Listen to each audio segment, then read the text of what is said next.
unakuiga mila isiyokuwa ya Waislamu, basi Waislamu leo hii ikawa uchumba wao wanaufanya ni wa muda mrefu kama uchumba wa Kristo na Mayahudi na maadui wa Allah tabaraka wa taala.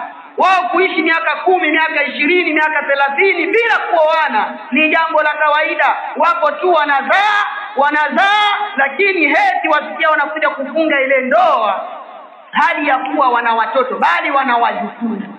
Yani washangaa waweza kuliona libibi na mbabu heti ndo wanatoka kufunga ndoa. Kwani hii ni ndoa gani?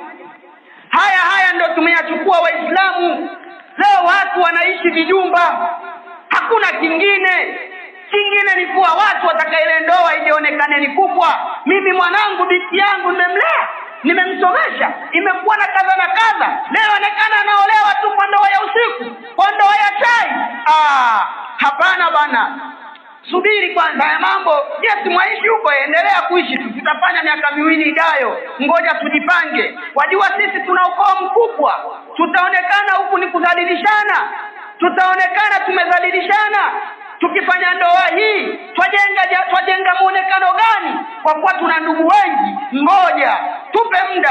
Hata hilo jambo, maskini kijana ashafanya makosa, ashaona kwa kumbe mimi nimekosea, ngoja nioe. Basi ambiwa subiri wewe, utaoa baada ya miaka 2, baada ya miaka 3. Ndugu wote lazima wajue, kumbe muongo. Lengo sio kuwa ndugu wajue. Lengo amemfanya binti yake ni mtaji, wamewafanya watoto wao wa kike ni mitaji, au watoto wao kadhalika pia wa kiume ni mitaji, kwa kuwa yeye alishawachangia kina fulani na fulani, sasa naye ataka watu wote wamchangie. Haya ni makosa ndugu zangu katika imani.